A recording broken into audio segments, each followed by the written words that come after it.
Hello guys, આજે આપણે સુરતમાં આવી ગયા છીએ તાપી પાસે ના બ્લોગ બનાવવા. જો તમને બધું બતાવું. જો આ છે તાપી અમારી સુરતની. કેવો મસ્ત નજારો છે. મેં કીધું કે આજે આપણે તાપી બ્લોગ બનાવી દઈએ.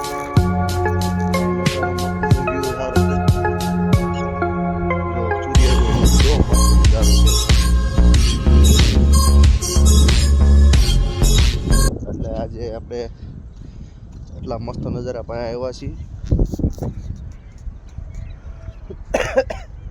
બ્લોગિંગ રોજ કરી જ નાખવાનું ભાઈ. આપણા પાસે ગોયના આપણે ફેમસ થઈ ગયા હોય તો હું એટલે આ રીતનું છે. બહુ મસ્ત નજારો છે અહીંયા તાપી બાજુ. એકદમ શાંત માહોલ છે. જરી કઈ કાંઈ છે નહીં. સમજ્યા? કેવો મસ્ત નજારો છે. એ બાજુ પક્ષીઓ ઉડે છે. આ બાજુ જો લાગે ને એકદમ ગામડા જેવું. મેં કીધું કે આજે આપણે તાપી બાજુ જતા હતા તો તાપી બાજુ એક બ્લોગ બનાવી લઈએ. આ બધું બ્લોગ બનાવવાની બહુ ઈચ્છા હતી. સમજ્યા? એટલે મેં આજે ટાઈમ નહોતો, આ બાજુ કોઈ છે નહીં, તો આપણે બ્લોગ બનાવી લઈએ તાપી બાજુનો. સમજ્યા?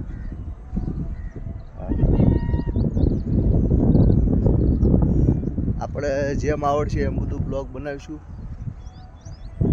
જે રીતના આવડે એ રીતના બ્લોગ બનાવવાના છે આપણે.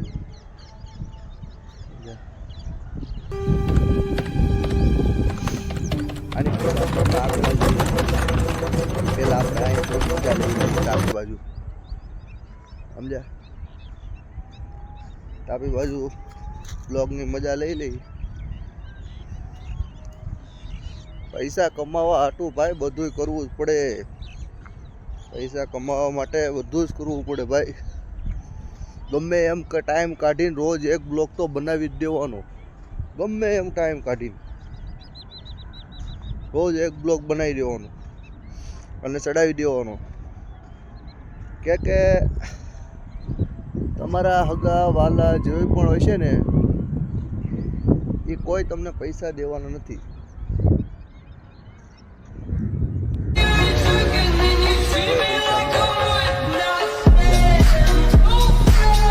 પૈસો તમારે તમારી હાથે જ બનાવવો પડે. હા, તમને તમારી મજા લે, બધાય તમારી મજા લે, પણ કોઈ તમને સપોર્ટ ન કરે. એ વાત સાચી છે. સપોર્ટ કોઈ ન કરે. તમે પૈસા બનાવી લેશો ને તો તમારે બધું થઈ જાય. સમજ્યા? તમે તમારી જાતને બધું કરી શકો. જો અહીંયા કેટલા બધા પક્ષીઓ છે.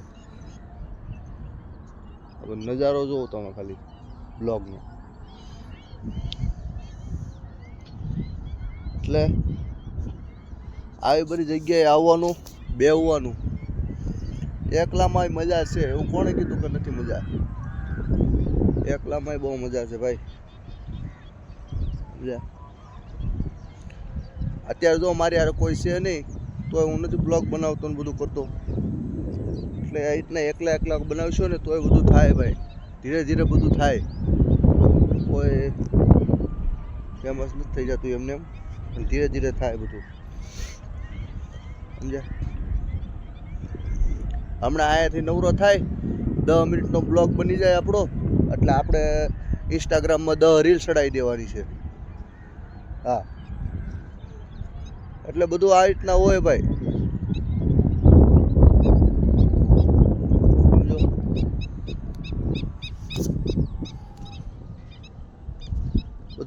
બધું જ કરવાનું ભાઈ. જો આ બાજુનો નજારો બતાવું તમને. કેમ પણ કાંઈ ઘટે? કાંઈ ન ઘટે. એટલે આ રીતનું છે. સમજ્યા? હાર તો આખી જિંદગી નથી માનવાની થતી. હાર આખી જિંદગી માનવાની નથી થતી, ભલે ગમે એ થઈ જાય. કેમ કે ભાઈ કદાચ તમે એમ વિચારો, કદાચ તમારા ઘરે 5 લાખનું હોસ્પિટલ અચાનક આવી ગયું, 5 લાખનું દવાખાનું આવી ગયું, અને તમે કાંઈ મહેનત નહીં કરી હોય તો તમારે વ્યાજે પૈસા લેવા પડે, અને આખી જિંદગી તમારે એના વ્યાજ ભરવા પડે, અને તમે કોઈ લેણામાંથી બહાર ન નીકળી. જો તમે મહેનત કરીએ છીએ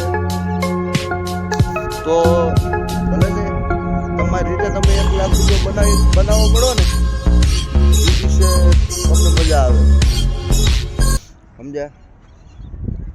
બાકી ગુલામી તો હાવ કરી બતાવે ભાઈ, ગુલામી તો બધાય કરી બતાવે. પણ ભાઈ ધંધામાં જે પૈસા બનાવી શકે ને એ માણા કોઈ દી પાછો ન પડે. હા, એટલે ધંધો એક બેસ્ટ વસ્તુ છે. એને કોઈ દી ન કરાય, એને કોઈ દી ન મુકાય. હા, તમારે કદાચ કોઈ વ્યૂ આવતા ન હોય, એવું કાંઈ હોય, એ વાત અલગ છે, પણ ધંધો કર્યા કરે ભાઈ. તમારી રીતે સારા વિડીયો બનાવો, સારું બધું મૂકો, એડિટિંગ સારું કરો, આપણા વ્યૂઝ આવે. હા, હાલો આપણે અહીંયાથી બ્લોગ બંધ કરીએ છીએ. તાપીનો બ્લોગ એટલો જ લેવો છે એટલે આ રીતનું છે, સમજ્યા? ધંધામાં પૈસો બનાવો ને બહુ અઘરો છે ભાઈ, સમજ્યા? આ રીતનું હાલતું જવાનું, રોજ બ્લોગ બનાવવાના અને બોલતું જવાનું, સમજ્યા?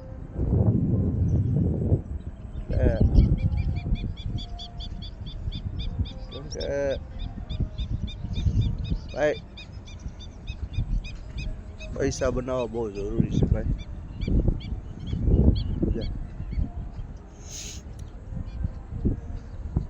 સમજ્યા?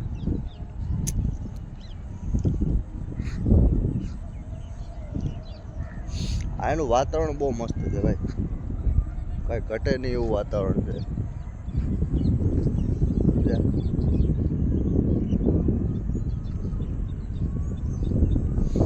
વાતાવરણ આવી જગ્યાએ હકીકતમાં બેહવાની બહુ મજા આવે. વાતાવરણ તમે ખાલી જો.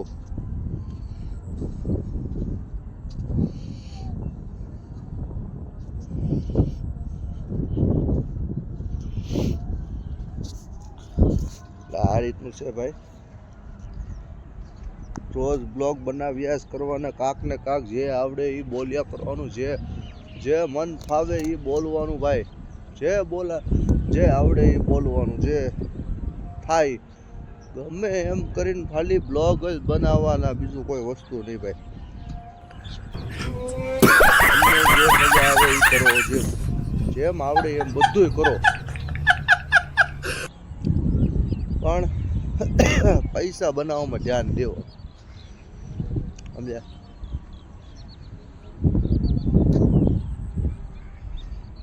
પછી જેમ તમારી પાસે પૈસા આવતા જાય એમ તમને બધું થવા મળશે. અત્યારે કાંઈ નથી આપણી પાસે, તો આપણે જો અત્યારે કેવો મસ્ત ફોન લઈને આટા મારીએ. જેથી કાંઈ આપણી પાસે પૈસો આવી જાય ને એથી તમારે જોઈ લેવાનું, મારા વિડીયો છે ને આખા આવશે બધાય. આપણી પાસે એમ કે વિપુલભાઈ કે લાવો નહીં, વિપુલભાઈ 10,000 રૂપિયા ઉછીને આપો નહીં. અત્યારે જો એકલા છીએ એટલે આપણો એક હાથે બધી મહેનત કરવાની છે, સમજ્યા? કેમ કે બધા અત્યારે મહેનત કરે છે. ફેમસ તો કોક એક જ માણસ થાય છે, પણ એ કોણ, એ શું કામ ફેમસ થતા હોય તમને ખબર છે? એ રોજ કાંક નવું કરતા હોય, રોજ કાંક ને કાંક મૂક્યા કરતા હોય, એટલે એ ફેમસ થાય છે. હાર માની જાય ને એ માણાનો કાંઈ કરી શકે. સમજ્યા? હાર માની લે ને એ માણસ કોઈ દી કાંઈ ન કરી શકે ભાઈ. એટલે કાંક ને કાંક કર્યા કરો ભાઈ. કોઈ તમને કાંઈ દઈ નથી જતું. કાંક તમે કર્યું હશે ને એ તો તમે કાંક વાહ વધે. નકર અત્યારની જનરેશનમાં ભાઈ જીવવું કેમ? અત્યારે સુરત સિટીમાં રહેવું હોય ને ભાઈ એટલે રોજના 500 રૂપિયા કાં 300 રૂપિયા ઘરમાં કે 200 રૂપિયા ઘરમાં હોય ને તો ઘરનો દિવસ પૂરો થાય. અને એમાંય જો ઘરનું ઘર ન હોય એટલે કોઈ છોકરી ન દે ભાઈ. સમજ્યા? ઘરનું ઘર ન હોય ને એટલે કોઈ તમને છોકરી ન દે ભાઈ. અને છોકરી બગાડો તો ભાઈ ઉડી જાય. તમે શું કરી લ્યો? એટલે ભાઈ પૈસા બનાવીશો ને તો કોઈ પૈસો જે માણસે બનાવી લીધો ને એ માણસને જોઈ લેવો તમારે. એ માણસને કોઈ દી ક્યાંય જાત પાત નડતું જ નથી. આ બધું અત્યારે છે ને પૈસાનો ખેલ છે ભાઈ. જે માણસે પૈસો નથી બનાવ્યો ને એ માણસને ગરીબી નડે, એ માણસને લેણા નડે, એ માણસને શું કેવું દવાખાના નડે, બધું નડે. એ બધા છે ને પાછા મહેનત ન કરતા હોય. સમજે ગાઈસ? એટલે એ બધાને બધું નડતું હોય. તમે મહેનત ન કરો, તમે કાંઈ કરો નહીં, પછી તમે એમ કહો કે ફલાણો ભાઈ આગળ વધી ગયો, ફલાણા ભાઈનો છોકરો આગળ વધી ગયો. એટલે આપણે વધી જ જાય ને. એ માણસ મહેનત કરતો હતો, એ માણસ બધા જોતા હતા તોય વિડીયો બનાવતો હતો. સમજ્યા? અને તમે ત્યારે છે ને એની મજા લેતા હતા.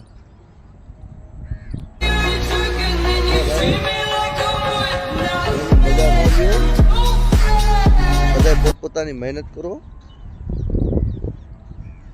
કેમ કે જો તમે કાંઈ નહીં કરો ને તો તમારી જે પ્રજા છે ને એ કાંઈ નહીં કરે. બાપનું જોઈને છોકરા શીખે. સમજ્યા? એટલે હવે આપણો બ્લોગ અહીંયાથી પૂરો થાય છે ગાઈસ. બધાને ઉત્તરાયણના રામ રામ.